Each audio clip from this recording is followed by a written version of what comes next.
Muhammad was born in 570 CE in Mecca, a city in Saudi Arabia, which today is the center of Islam. At that time, Mecca was a prosperous trading and religious center for tribes of Arabic-speaking people. Muhammad was orphaned at a young age and was raised by an uncle who had many children and was an impoverished trader. As Muhammad grew up, he accompanied his uncle on his travels. At this time, he developed a dislike for the traditional idol worship of the tribe's people. At the same time, he encountered and grew to respect Jews and Christians who worshipped one God. According to Islamic tradition, one night when Muhammad was 40 years old, he was meditating on Mount Hira near Mecca. He had a vision of the archangel Gabriel, who commanded, "Muhammad, recite, 'You are the messenger of God.'" As a result of these instructions, Muhammad revealed the beginnings of the Quran. Since he could not write, he communicated the teachings orally to all who would listen. Muhammad's revelations continued for the next 23 years, starting a religion that would change the course of history. Muhammad would often stand in the streets, reciting line after line of God's message to him.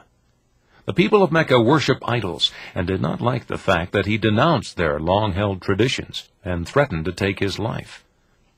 In 622 CE, he fled to a more tolerant city to the north, now called Medina, the city of the Prophet. During his 10 years at Medina, Muhammad laid the foundations of Islam, a religion that today is followed by 1 out of every 5 people on earth. Several years later, in 630 CE, he led 10,000 of his followers back to Mecca, which was captured with very little resistance. Mecca became the religious center for Muslims worldwide. 2 years after this, in the last year of his life, 632 CE, Muhammad led a great pilgrimage to Mecca. In his final speech to the Muslim community, he urged kindness and respect toward others, especially women. There's a saying of the Prophet where someone came to him and said, "I want to give charity, but I don't have any money." And the Prophet said, then do something for them. And he said, "What if I can't?" He said, "Then smile." Even a smile is a form of worship. It's charity. You are giving someone some portion of happiness. And I find that kind of philosophy on life just amazing. And the Prophet is truly a role model. His life is an example for all Muslims everywhere. Muhammad died shortly after this and was buried in Medina. After his death, his disciples took on the enormous task of writing down Muhammad's words in Arabic, thereby creating the first written form of the Quran, Islam's holiest text.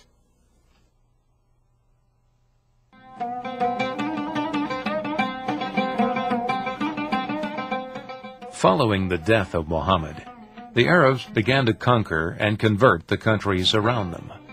Within 3 years, from 636 to 639 CE, Palestine and Iraq, Syria, Mesopotamia, and Egypt all fell to Muslim conquerors. Generally, the conquerors were tolerant of existing religions, particularly the monotheistic Judaism and Christianity, and did not force Islam on their subjects. From this time onward, the faith and its influence spread rapidly, and in less than 50 years, half of the known civilized world, from Spain to the borders of China, was in the hands of Muslims.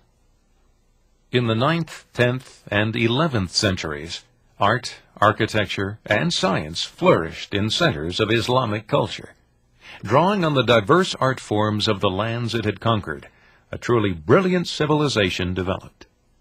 The faith continued to be spread all across Asia and to the islands of Indonesia by wandering Sufis, the mystics of Islam, and by Arab traders who brought their religion as well as their goods to distant lands. Sometimes the traders would marry local women and then have their children brought up as Muslims. In this way, Islam continued its spread.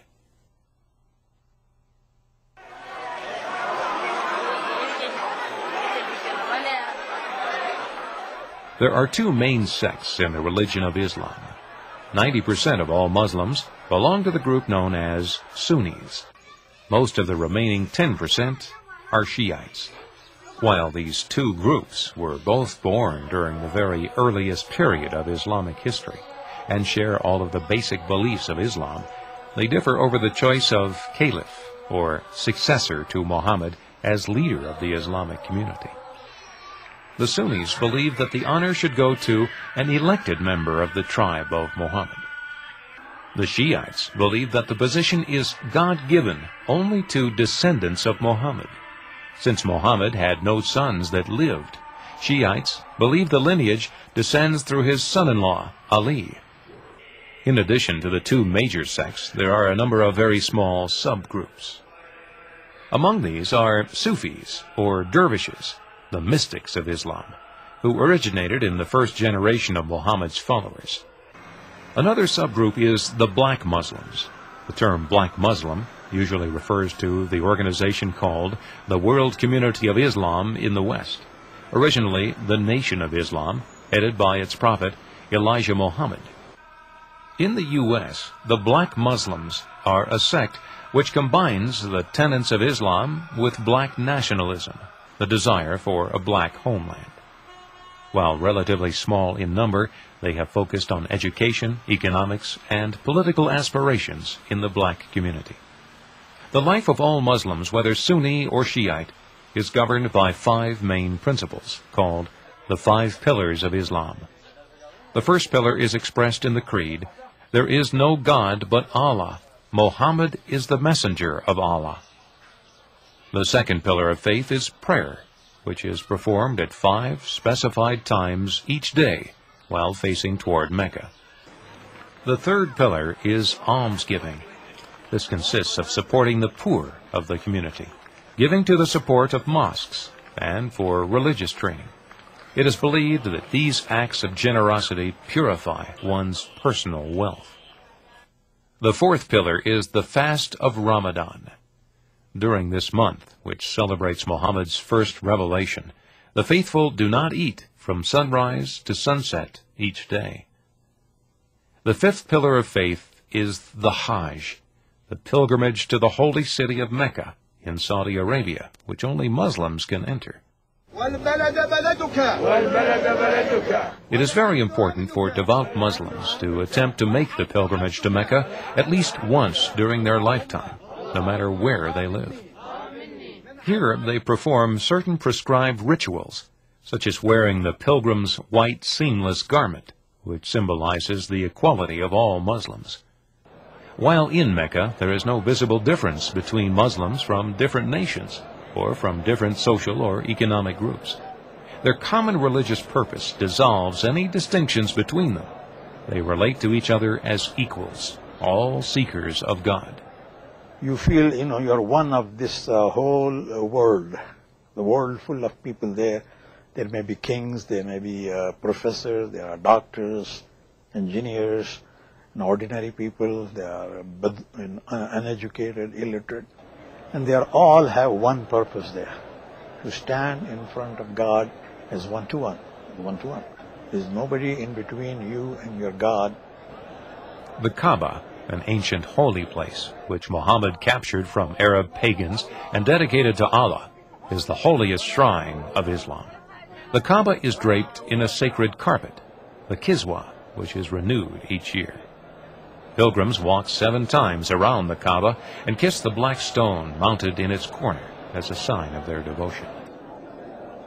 For Muslims, there is no greater joy than to have completed the Hajj. This pilgrimage to Mecca is considered to be their life's most sacred duty. The 5 pillars of Islam give support to the lives of the followers of Islam and provide regular practices through which religion becomes part of daily life.